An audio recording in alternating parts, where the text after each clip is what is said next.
what does hiring a criminal defense attorney have to do with thinking you are going to inherit a lot of money? I'm going to talk about that in today's video, in addition to pain and regret, and use this video not just to educate those of you who are immersed in the criminal justice system, but also I'm going to ask some professors at USC to forward it to their students in advance of my lecture at USC on March 1st. As many of you know, I've lectured at USC a great deal over the last decade, and for a number of years, my second book, Ethics in Motion, has been required reading. And required is a loose word. Can't tell you that every student buys and reads it, but many of them do, and I'm grateful for that. So I think this video, when we're talking about pain and regret, covers so many topics that I'm going to ask them to watch this video as well. Some quick bookkeeping items for those of you immersed in the system. I've worked on a new character reference course.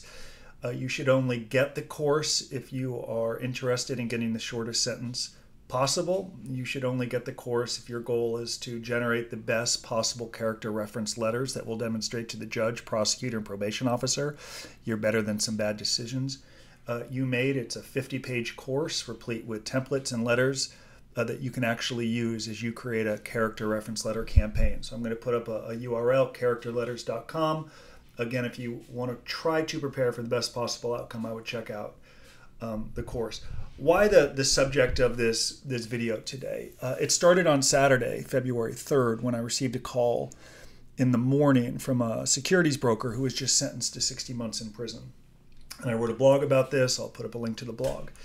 And on our call, the securities broker was lamenting over his 60-month sentence. And I wrote in the blog 37 minutes. I listened as he lamented over his sentence and complained about the unfairness of the system. It did not have criminal intent, something USC students we will be discussing a great deal on March 1st, the idea of intent and not having intent and how that can relate to an experience of the criminal justice system. And after 37 minutes, I interrupted him and I said, if I recall, you scheduled a call with me like last July. In fact, I have the text message that I sent him when he scheduled a call, and I called him and he didn't pick up. And I said, well, why didn't you speak with me? We could have been working for many, many months before you were sentenced. And he said, Justin, I spoke with my criminal defense attorney, and essentially he said to me he didn't want too many cooks in the kitchen. He didn't want any help. And I think it's so ironic. You'd think a lawyer would be so excited to know that their client is going to get educated and take steps to prepare for the best possible sanction, to put measures in place to try to get the shortest possible prison term. You think they'd be so excited. Instead, some default to, I don't want too many cooks in the kitchen. And as a result of that, he didn't do any planning. He didn't follow up. He didn't do any investigative work on how he could prepare. And I mentioned the inheritance of money and why they're correlated. When I was a student at USC, I had some friends who had a lot of money, and they didn't, they weren't the best students, and I can't even tell you they were that ambitious. And on a couple of occasions, I said, so like, why aren't you doing anything? Like, you don't go to class that much, and we were on the baseball team, but I knew some of these guys weren't going to be professional baseball players. I said, so like, what do you do, bud? And one of my friends at USC famously liked to say, bud, I don't even have an undergraduate degree yet, but I have a PhD. Parents have dough. And he used to say it, and initially it was funny, but it really wasn't that funny, because he was due to inherit a lot of money, essentially waiting for his parents to die or thinking they were going to give him a lot of money. Like, he did absolutely nothing. He had absolutely no ambition. And in a way, speaking with this defendant on Saturday who was just sentenced to 60 months, he reasoned that because he gave so much money to this criminal defense attorney that everything essentially had to be outsourced, that there was nothing left for him to do, that it was all good because he gave all this money to a lawyer. He didn't have to write a narrative. He got a few letters, but nothing that was that impactful. Didn't even make a statement. Could have done volunteer work. Did not. Could have created a sentencing video. Clearly had the budget. He gave his lawyer $475,000. And dealing with a great deal of regret. So I draw this analysis between people who think they're going to inherit a lot of money and do absolutely zero because of that, or as my friend from USC said, dude, I already got a PhD, parents have dough. And that's often the case with some defendants who just outsource all of the work to their lawyer and they do absolutely nothing because like it's all good. I've done everything I'm supposed to do. And that led to the blog that I wrote talking about pain and regret. And let's talk about that for a few moments. For you students at USC, let's talk a little bit about pain and regret. Certainly at 44, there's a great deal of regret I have in my life. And part of the regret I now live with is because I didn't want to endure some pain when I graduated USC.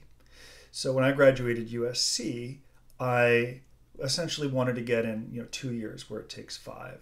Initially, I worked very long days from 5 a.m. to 6, 7 o'clock at night.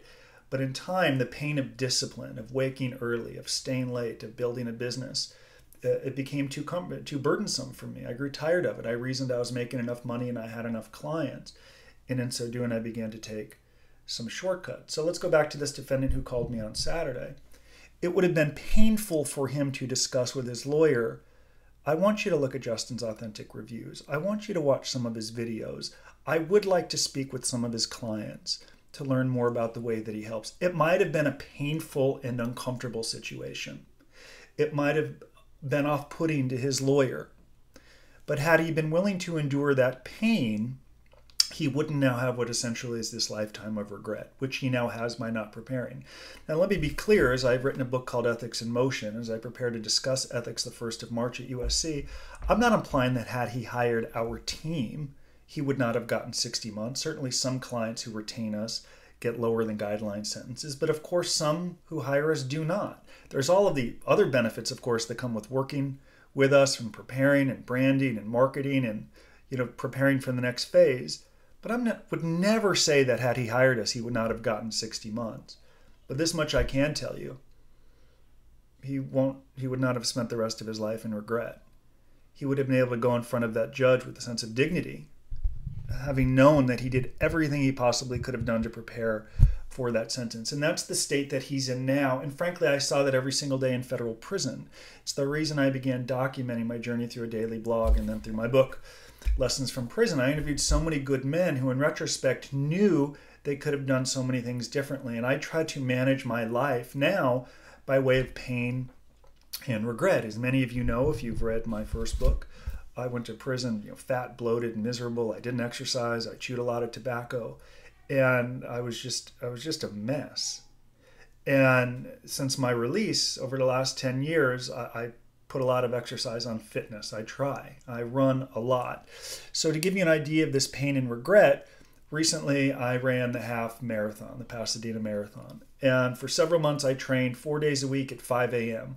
And it was painful, the discipline that I needed to get up early. It was cold, even here in Los Angeles. Miserable, some of the runs. Miserable. But I did it 4 days a week, and I ran a great half marathon, and of course I'm continuing to do it.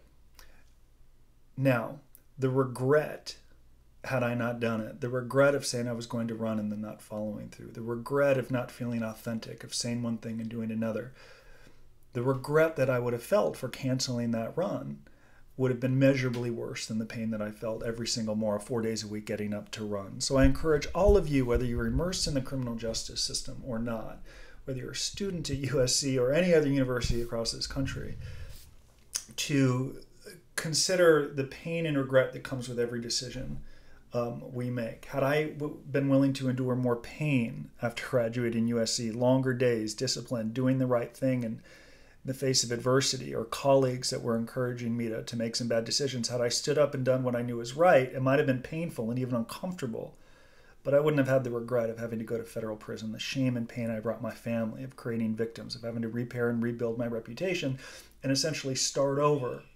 And the irony is, when I graduated USC, I did it the right way for a while. And then when I came home from prison, I've done it the right way. What did that include? When I got out of federal prison, I'll talk about this in my lecture, I cold walked into law offices in downtown Los Angeles and gave my book to defense attorneys.